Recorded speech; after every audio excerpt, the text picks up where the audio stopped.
ગઈકાલે હું એક એવી વ્યક્તિના ઘરે ગયેલો જેમનું ઘર જોઈને તમને એમ થાય કે આને મકાન કેવું કે મહેલ, એટલું બધું ભવ્ય.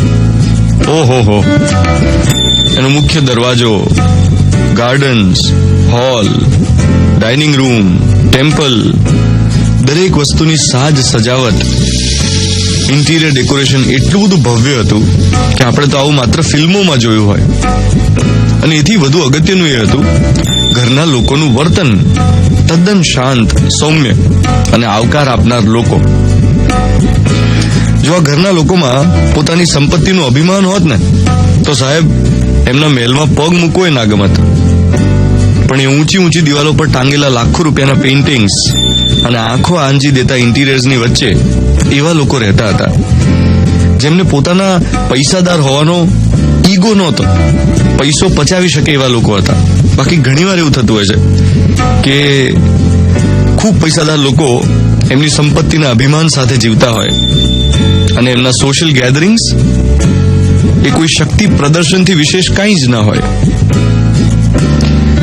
તુલસીદાસનો એક દોહો ભણવામાં આવતો અને એ આજનો મોર્નિંગ મંત્ર છે.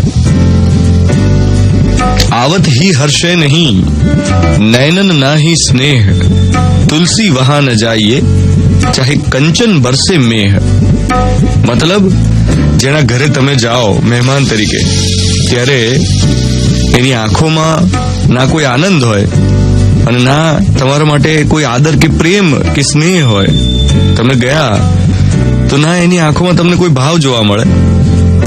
તો પછી તુલસીદાસ એવું કહે છે કે ત્યાં ન જવું, ભલે ને પછી ત્યાં સોનાનો વરસાદ થતો હોય, પણ એવા ઘરે જઈને કરવાનું શું? એવા લોકોને મળીને કરવાનું શું?